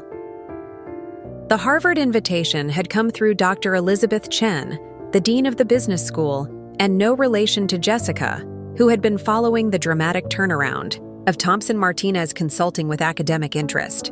What had started as a case study about an unexpected corporate acquisition had evolved into a comprehensive examination of how traditional business hierarchies often fail to recognize and utilize available talent. The Charlotte Martinez case, as it had become known in business education circles, was being taught not just as an example of strategic planning and execution, but as a fundamental challenge to assumptions about leadership identification and development. Students were asked to analyze not just the acquisition strategy, but the decades of invisible contributions that had made that strategy possible. During my presentation, I shared a statistic that had emerged from the research we were conducting at Thomson Martinez. In organizations we had studied, An average of 37% of strategic innovations could be traced back to insights or suggestions from employees who had never received credit for their contributions. These invisible contributors were disproportionately women, people of color, and individuals in traditionally supportive roles. The question, I told the Harvard audience, is not whether your organization has hidden talent. It's whether you have systems in place to recognize and develop that talent, or whether you're allowing it to remain invisible until it walks out the door. After my presentation, a young woman approached me during the reception. She introduced herself as Maria Santos, a second-year MBA student who had been struggling with how to position herself in a summer internship at a consulting firm, where she felt her ideas were being consistently overlooked or attributed to male colleagues.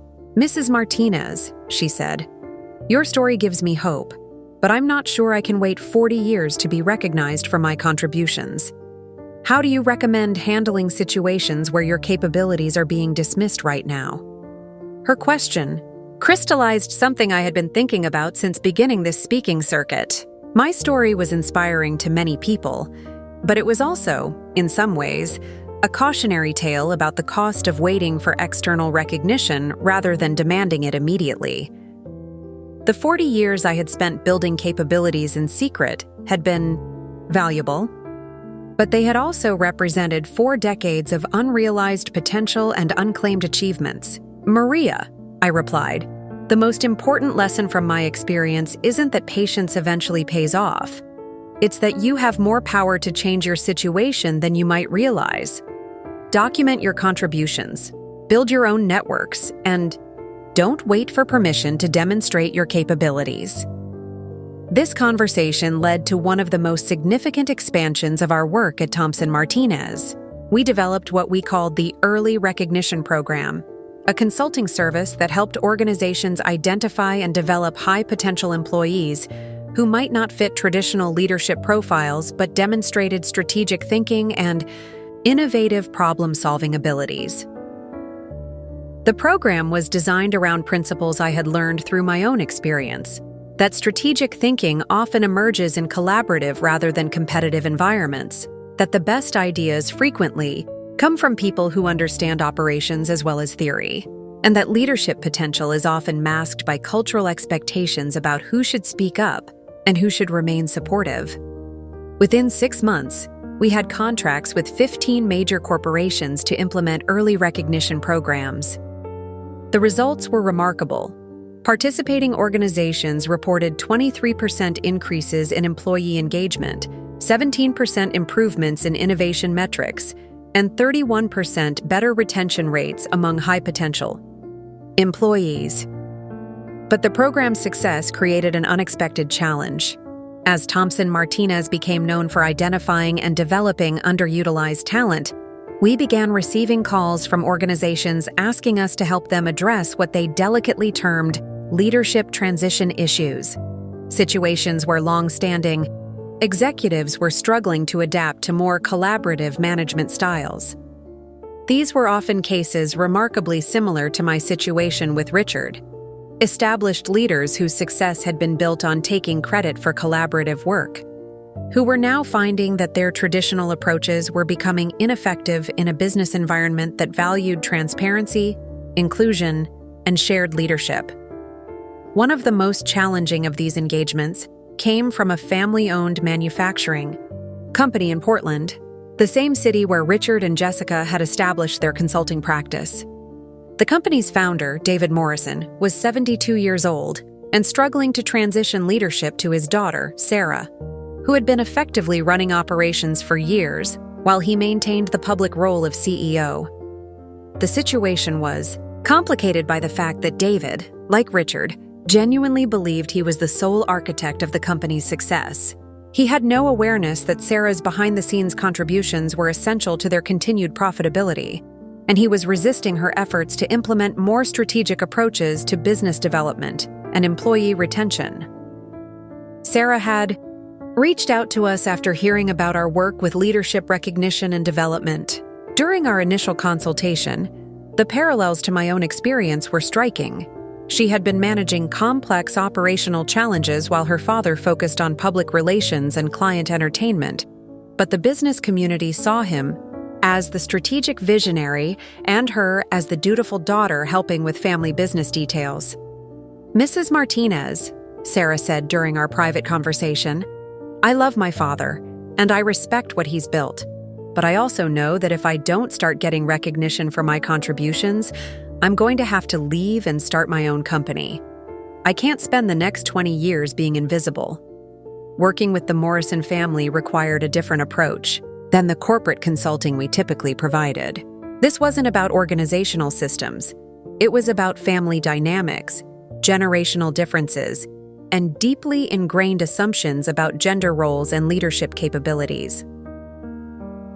The breakthrough came when we arranged for David to visit 3 companies where Thompson Martinez early recognition programs had been implemented. He spent a day at each organization, meeting with executives who had discovered that their most innovative strategies were coming from employees they had previously overlooked. At Pacific Manufacturing, he met with a CEO who had promoted a facilities manager to vice president of operations after discovering that her maintenance suggestions were actually sophisticated efficiency improvements that had saved the company millions of dollars. At Northwest Technology, he talked with a founder who had restructured his entire leadership team after realizing that his executive assistant was the person who actually understood their client relationships and market positioning. Most significantly, at Financial Partners Group, he met with a managing partner who had gone through his own version of the recognition journey. "David," the managing partner said, "I spent 15 years taking credit for my partner's strategic insights because I thought that's what leadership meant. When she finally demanded equal recognition, I was offended. I thought she was being ungrateful. It took me 2 years to understand that she wasn't asking for something she didn't deserve. She was asking for something she had already earned." The visit to Financial Partners Group was particularly impactful because David learned that the managing partner's business had improved dramatically once he started sharing credit and decision-making authority. "When I stopped needing to be the smartest person in every room," the managing partner explained, "my partner felt free to contribute at her full capability level. Our client satisfaction improved, our team performance increased, and frankly, the business became more profitable because we were using all available talent instead of just mine." David returned from these visits with a changed perspective. During our next family session, he looked directly at Sarah and said, "I owe you an apology. I've been so focused on maintaining my role as the leader that I haven't acknowledged that you've been doing most of the actual leading." The Morrison family engagement became one of our most successful case studies, not because it was easy, but because it demonstrated that even long-established patterns of recognition and leadership could be changed when people were willing to examine their assumptions and adapt their approaches. Sarah Morrison became the official CEO of Morrison Manufacturing 6 months later, with David transitioning to a chairman role that utilized his relationship-building strengths while acknowledging Sarah's strategic and operational leadership. The company's performance improved measurably under the new structure, and they became advocates for our approach to family business leadership transitions. More importantly, the Morrison case established Thompson Martinez as the leading consultancy for what we termed recognition-based leadership development, helping organizations and families identify where leadership was actually happening rather than where it was officially designated. As I write this, 3 years have passed since that anniversary party that transformed not just my life, but the lives of countless others who have been touched by this story and the work that emerged from it. Thompson Martinez Consulting now operates in 12 cities, employs over 200 people, and has helped more than 300 organizations implement recognition-based leadership development programs. But the numbers, impressive as they are, don't capture the real impact of what began as one woman's decision to stop hiding her capabilities. Last month, I received a letter that reminded me why this work matters more than any business metric ever could. It came from Jennifer Walsh, the head of operations who had welcomed my leadership transition at Thompson Martinez. She was writing, to tell me that she had been promoted to CEO of a regional consulting firm that had specifically recruited her based on her experience with our collaborative leadership model. "Charlotte," she wrote, "3 years ago, I was a competent operations manager who had good ideas but never felt confident sharing them in executive meetings. Watching you claim your rightful place as a strategic leader and then creating an environment where everyone's contributions were valued taught me that I didn't need permission to be excellent. I needed to give myself permission to be visible." Jennifer's story is being replicated across the business world by people who have encountered our recognition-based leadership programs, attended my speaking engagements, or simply heard about the idea that capabilities exist regardless of whether they're officially acknowledged. The ripple effects continue to surprise me with their reach and significance, but perhaps the most meaningful validation of this journey came from an unexpected source. Richard himself. 2 months ago, he called me for the first time since our divorce was finalized. His voice carried none of the dismissive confidence I remembered, and his reason for calling was both humbling and heartbreaking. "Charlotte," he said, "I need to tell you something, and I hope you'll listen. Jessica and I are getting divorced. The business is struggling, and honestly, I'm struggling too. But that's not why I'm calling." He paused, and I could hear him taking a deep breath before continuing. "I've been reading about the work you're doing, the speaking engagements, the Harvard case study, and I've been thinking about all those years we were married, all those decisions we made together, all those successes I claimed as my own." What followed was perhaps the most honest conversation Richard and I had ever had. He acknowledged that he had not just underestimated my contributions, but had actively worked to maintain a narrative that minimized my role in our shared success. He admitted that his ego had required him to see me as supportive rather than strategic, as helpful, rather than essential. "The hardest part," he said, "is realizing that if I had truly partnered with you instead of patronizing you, we could have built something extraordinary together. Not just the business, but our marriage, our family, our legacy. Instead, I spent 40 years insisting on being the star of a show where you were actually the director." Richard's call wasn't an attempt at reconciliation. Too much had changed for both of us to make that possible. Instead, it was an apology that I hadn't realized I needed to hear. For 3 years, I had been focused on moving forward, on building something new, on helping others avoid the patterns that had limited my own recognition for so long. But hearing Richard finally acknowledge the reality of our partnership brought a sense of closure that I hadn't expected to find. "Thank you for saying that," I told him. "It doesn't change what happened, but it helps me understand that you've grown from this experience too." "I have," he replied. "And Charlotte, I want you to know that I tell everyone who will listen about what you've accomplished.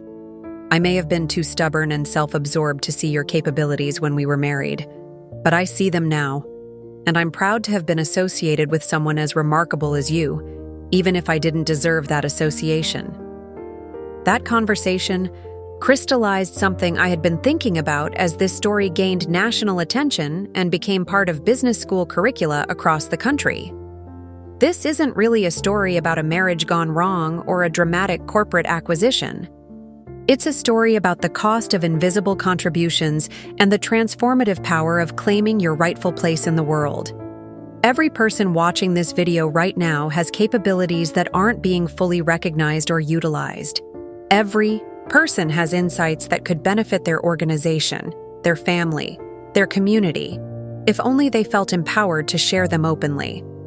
Every person has been in situations where their contributions were minimized, overlooked, or credited to someone else. The question isn't whether you have hidden talents or unrecognized capabilities. You do. The question is what you're going to do about it.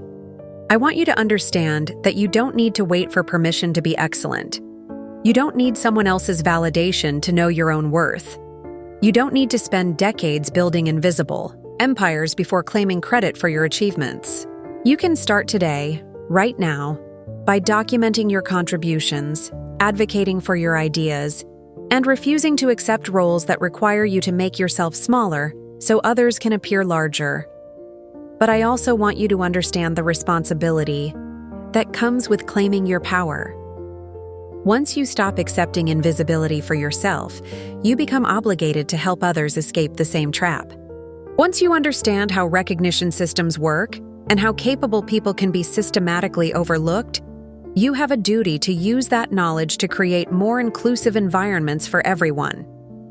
This is why the work we do at Thompson Martinez has evolved beyond just helping organizations identify hidden talent. We're now training leaders to recognize when they might be unconsciously taking credit for collaborative work. We're teaching managers to look for strategic thinking in unexpected places. We're helping families and couples examine their own patterns of recognition and contribution. The ultimate goal isn't just to help individual people claim their achievements, it's to change the systems that make such claiming necessary in the first place. We want to create organizations, families, and communities where everyone's contributions are automatically visible, where strategic thinking is recognized regardless of who demonstrates it, where leadership emerges based on capability rather than traditional expectations. To everyone watching this who sees themselves in my story, who recognizes the patterns I've described, who has been living with their own version of invisible contributions, your time is now. Not 40 years from now, not when someone else finally notices your capabilities, not when you've built enough secret success to demand recognition. Now, start documenting your achievements today. Begin building your own network of professional relationships. Stop deflecting compliments and start accepting credit for your ideas. Practice expressing your opinions directly rather than framing them as questions. Insist on proper attribution for your contributions. And to those of you who might see yourselves in Richard's position, leaders who have been taking credit for collaborative work, managers who haven't recognized the strategic thinking happening, in supporting roles, partners who have been unknowingly benefiting from invisible contributions, you have an opportunity to change these patterns before they cause the kind of dramatic upheaval that my story represents. Look around your organization, your family, your relationships. Ask yourself, whose ideas am I presenting as my own? Whose strategic insights am I absorbing without acknowledgement? Whose capabilities am I underestimating because they don't match my expectations about who should be strategic and who should be supportive? The business world is changing rapidly, and the leaders who will thrive in the coming decades are those who can recognize and develop talent wherever it exists, regardless of traditional hierarchies or cultural assumptions. The most successful organizations will be those that can tap into all available intelligence and creativity, not just the contributions of people who match historical leadership profiles. My story ends not with the acquisition of Richard's company, not with the dramatic confrontation at our anniversary party, not even with the business success that followed. It ends with the understanding that personal transformation is only meaningful if it creates opportunities for others to transform as well. 3 years ago, I was a woman whose capabilities were invisible to the person closest to her. Today, I'm someone who helps ensure that no one else has to wait 40 years to be seen for who they really are.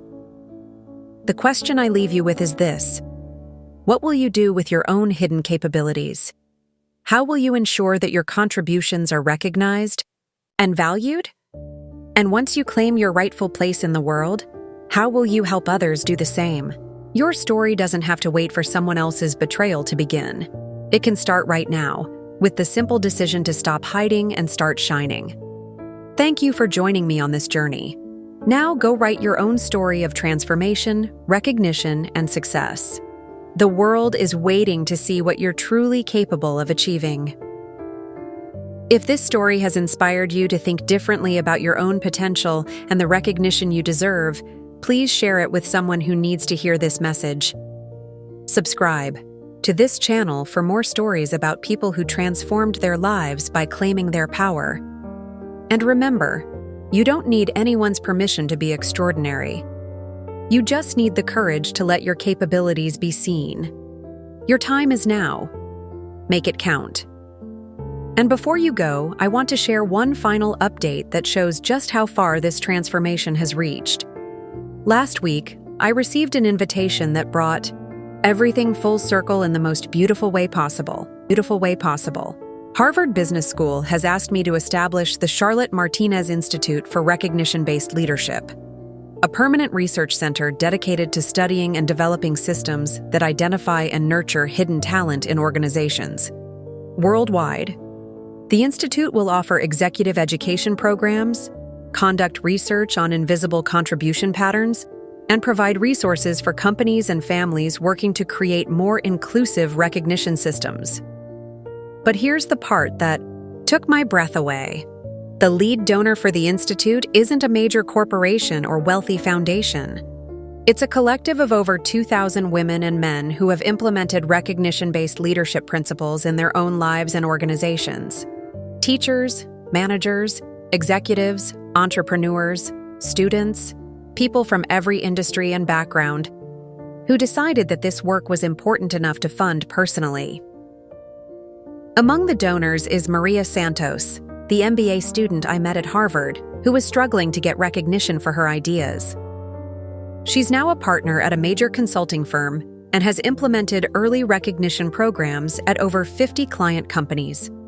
Her donation letter said simply, "Charlotte, you taught me not to wait for permission to be excellent. Now I want to help others learn the same lesson." Also among the donors is Sarah Morrison, the manufacturing executive whose father I helped transition from taking credit to sharing it. She wrote, "The recognition my father learned to give me changed our family, business, but more importantly, it changed our family. My children are growing up in a household where everyone's contributions are valued from the beginning." And perhaps most surprisingly, there's a donation from Jessica Chen. Her letter was brief but meaningful. "Mrs. Martinez, you showed me what real leadership looks like, building others up instead of tearing them down. Thank you for the lesson and for the forgiveness I didn't deserve." Even Richard contributed to the Institute, along with a note that said, "Charlotte, I spent 40 years not seeing the extraordinary woman I was married to. This is my small way of ensuring other people don't make the same mistake." The Institute officially opens next fall, and our first cohort of executive education participants includes CEOs, department heads, family business owners, and emerging leaders from 6 continents. We'll be teaching them not just how to recognize hidden talent, but how to create systems that make such recognition automatic rather than accidental. But the most important part of this institute isn't the research we'll conduct or the programs we'll offer. It's what it represents. The idea that one person's decision to stop hiding their capabilities can create waves of change that touch thousands of lives across the globe. 3 years ago, I was Charlotte Martinez, the invisible wife, who made coffee and organized charity events while secretly building an empire. Today, I'm Charlotte Martinez, the CEO who proved that your contributions matter whether anyone sees them or not, but who also proved that being seen matters more than most of us want to admit. Tomorrow, I want to be Charlotte Martinez, the woman who helped ensure that no one else has to choose between being invisible and being valued. That transformation is possible for every single person watching this video. Your hidden capabilities, your unrecognized contributions, your strategic insights that others have claimed as their own, all of that matters. All of it has value. All of it deserves to be seen and acknowledged and rewarded. But more than that, all of it has the potential to change not just your life, but the lives of everyone whose path you cross once you start using your full capabilities openly. The woman who bought her husband's company wasn't someone who suddenly became capable at 58. She was someone who finally decided to let her existing capabilities be visible. What capabilities have you been hiding? What contributions have you been making in the shadows? What strategic thinking have you been doing quietly while others take the stage? More importantly, what are you going to do about it starting right now? I'm Charlotte Martinez, CEO of Thompson Martinez Consulting and founder of the Recognition-Based Leadership Institute. Thank you for allowing me to share my story with you.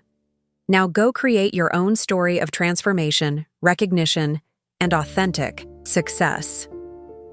The world is waiting to see what you're truly capable of achieving. Don't make it wait any longer. Up next, you've got 2 more standout stories right on your screen. If this one hit the mark, you won't want to pass these up. Just click and check them out. And don't forget to subscribe and turn on the notification bell so you don't miss any upload from us.